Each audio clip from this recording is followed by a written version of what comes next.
Alright, hello, greetings, and welcome everyone to this news video. I am the Ninjaneer, and the topics we are covering today are as follows. Koenigsegg breaks its own record. Aptera does an interview with the Everything Electric show. Rivian partners with Volkswagen. Is a latte out? Probably not. And self-driving car from Bugatti. Let's get started. Alright, so Koenigsegg broke their own record, as well as several other records, by doing a 0 to 400 to 0 run of their newest vehicle. We're going to go ahead and read this article really quick. On Sunday, June 30th, Sydney McLaughlin-Levrone broke her own record in the 400-meter hurdles at the United States Olympic Trials in Eugene, Oregon. 3 days before that, Koenigsegg set 4 world records in a single high-speed run with the Jesko Absolute Hypercar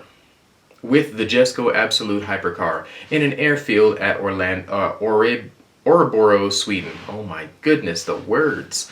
In much the same way that McLaughlin-Levrone took down the world record she already held, Koenigsegg also nabbed the 0 to 400 to 0 throne from itself, though the automaker did use a new model this time.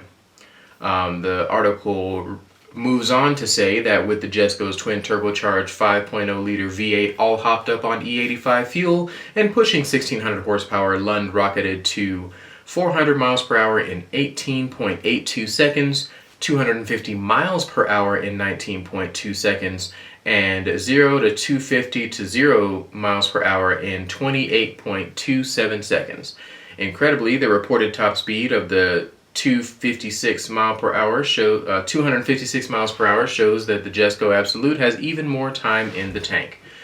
I am covering this particular story because I think this is one of the coolest things of all time. I've always enjoyed this particular company and their efforts to beat themselves, as it were. I always try to do better myself every single day, and it doesn't hurt that this particular vehicle is one of the coolest things I've ever seen.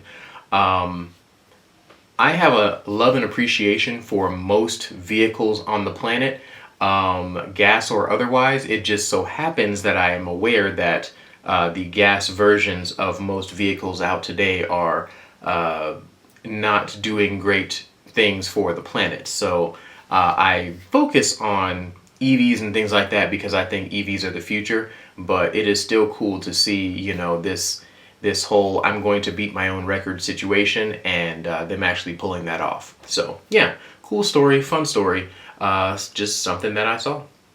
Alright, Steve Fambro does an interview with the Everything Electric show, which is their podcast format.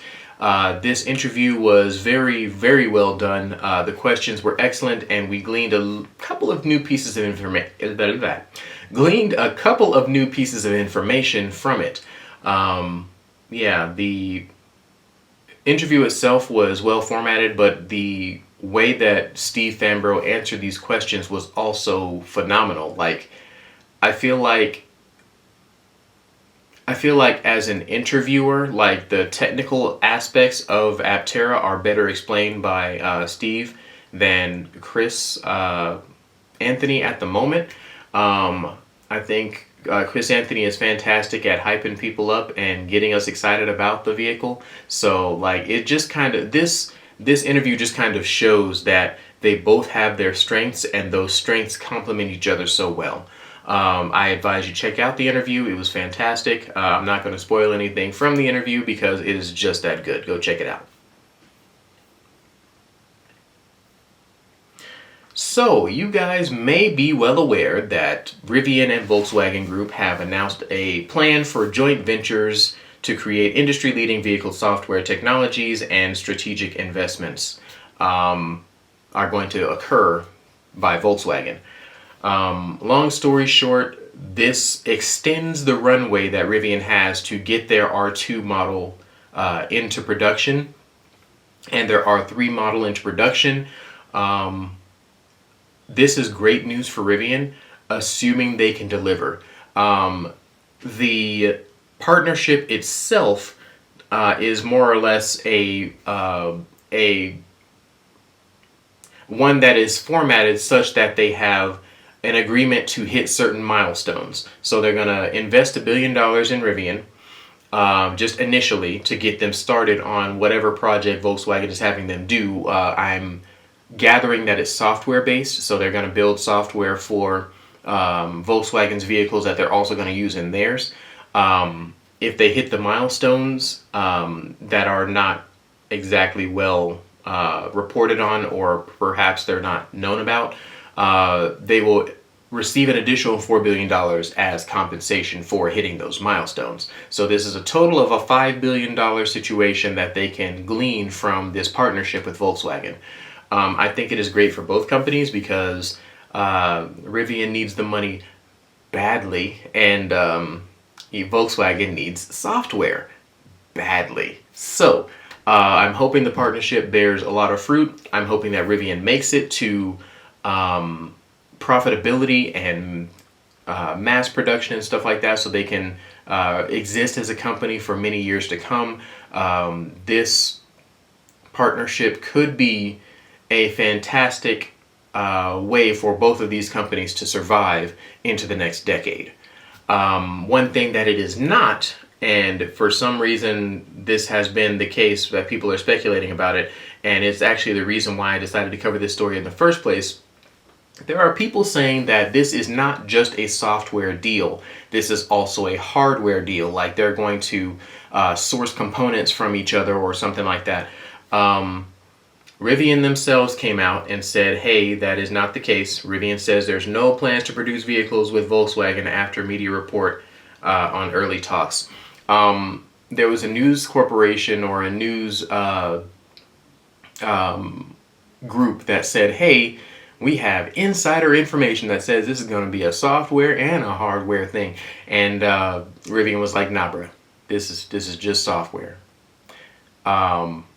The fact that Volkswagen is willing to pay $5 billion for software is, in my opinion, a little eyebrow raising, but I do understand that software is the new gold when it comes to production of a thing. If it doesn't have good software, then it's probably not going to do well.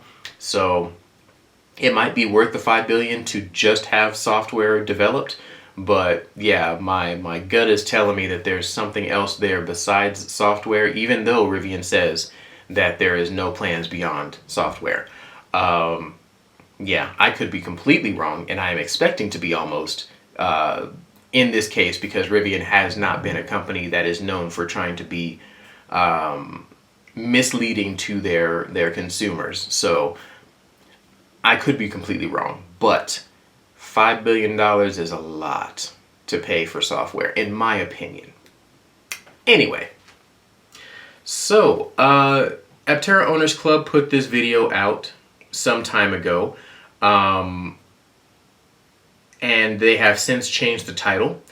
But long story short, well, they actually changed the content and the title, but that's neither here nor there. It doesn't change the substance of what he's saying.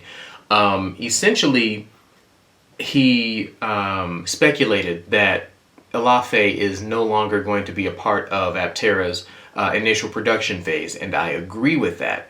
What my focus is for this particular portion of the video is trying to figure out who exactly they could be partnering with that is not Elaphe for their drivetrain. I'm going to go ahead and play the clip that Aptera Owners Club used and talk about that a little bit, and then I'm going to expand on who I think they are probably working with in order to make this happen. So, the clip is as follows. Okay guys, this is the important one. This is the one that we've all been wondering about. Yeah, we're working hard on implementing the first production drivetrain into our vehicle. We've already gone through a lot of testing and calibration, but really we're pushing to get the vehicle into production as quickly as possible and get a drivetrain that's proven and something that we can put to mass market very, very quickly. Obviously, we've been working on a bunch of different ideas on how to make the vehicle the most efficient possible. And in-wheel motors for the long-term strategy is still something that we're working hard to make a reality. Okay, I think that was key. All right, so I also think this is key. The basic premise of what he is saying is that they are now experimenting with different types of drivetrains beyond hub motors. What I think that means initially is that Alafe is not going to have like the Alafe in-wheel motors are not going to be in the initial run of Apteras. What I believe that means is that initially Alafe is not going to be in the the first production run of Aptera vehicles. Their in-wheel motors are not going to be there. I do not know if that means that they are going to develop a different drivetrain entirely, or if they're going to stick with the same drivetrain. Alafe is going to stick with the same drivetrain that they have currently, like the motors that they have currently, if they're going to keep those or if they're going to tweak them, if they're going to figure out how to produce them faster or what. But this does seem to indicate that Chris Anthony knows that Alafe is not going to be in the initial production vehicles. Later on in the live stream, Chris McCammon said something that was also very interesting. He said something to the effect that they are partnering with somebody for their initial run that has produced millions of drivetrains. That sent my mind spiraling down a rabbit hole that ended up in a lot of different places, and that is where I'm going to focus at this moment.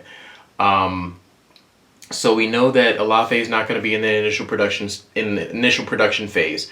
We know that whoever has made these whoever is making the current drivetrain is someone who has made millions of drivetrains.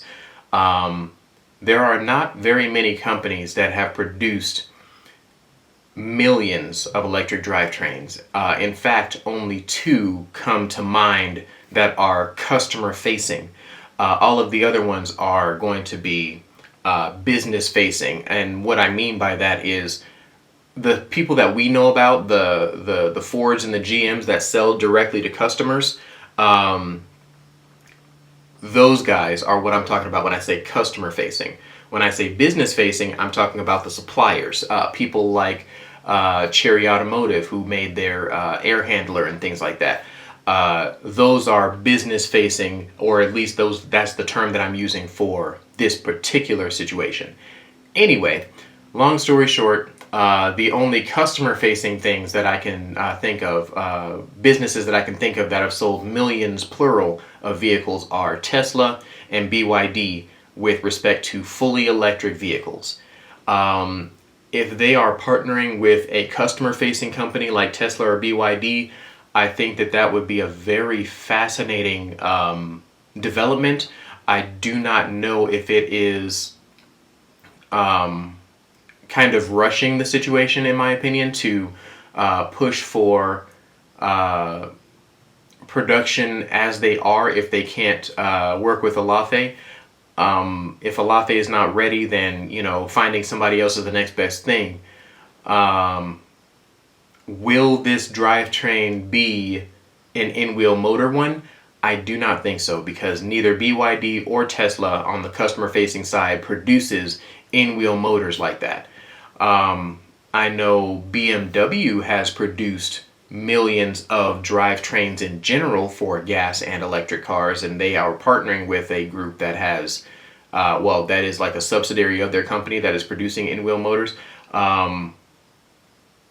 Maybe it's those guys that they're partnering with. I do not know the name of the company off the top of my head. In fact, let me see if I can find... Oh, my apologies. It was actually McLaren that partnered with Alafe. McLaren Applied is like their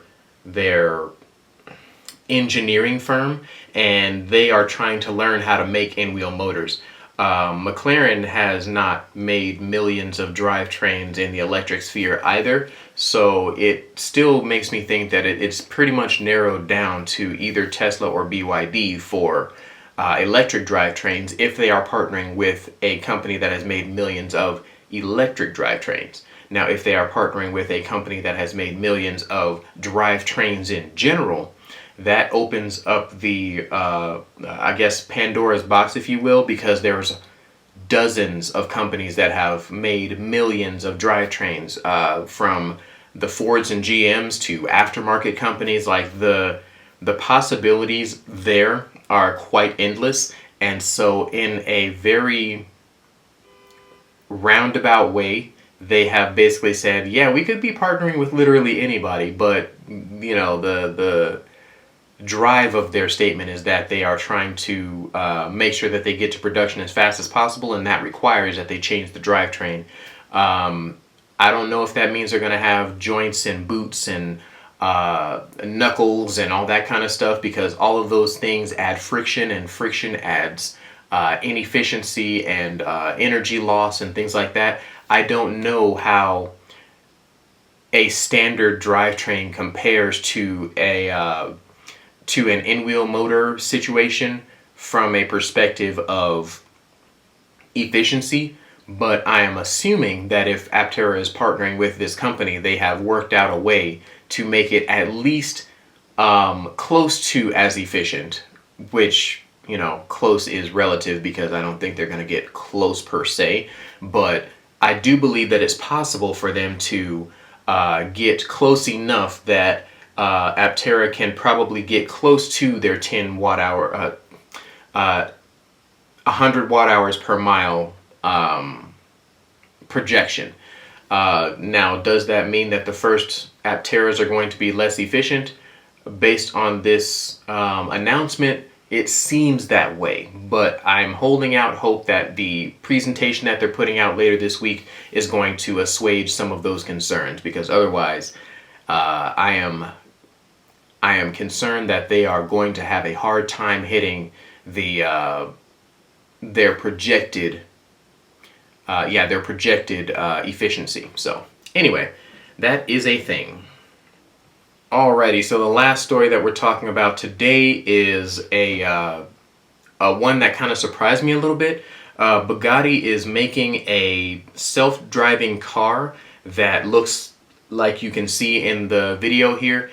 They are basically making sure that this car is spacious and comfortable, because people aren't going to be driving it. They need other things to do, talking to each other. You can flip the seats around, like the standard fanfare for an auto driving car that they show in like trade shows and things like that.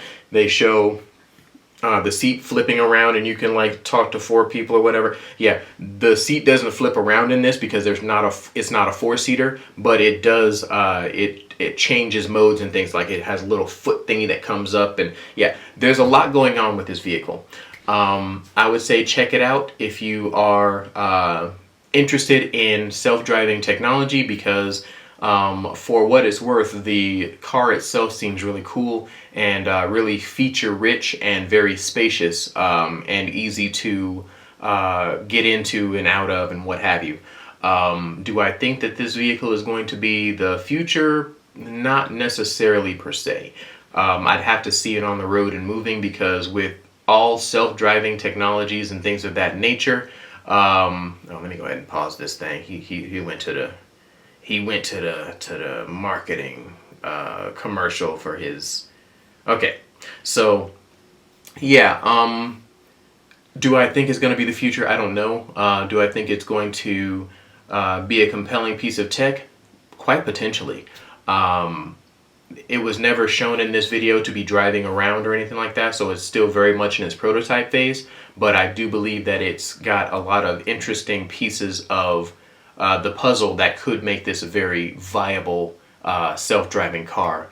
I don't know how much it costs to build one. I don't know any, it's Bugatti, so it's probably expensive, but yeah, I think this could be a really cool future tech if they manage to make it function properly and all that kind of jazz. So yeah, that will be it for this particular video. Thank you guys so much for watching. I am the Ninjaneer. If you like this video, please like and or subscribe. Do the YouTubey things, as I have said so many times. Thank you so much for those who have already done the YouTubey things. My subscriber count has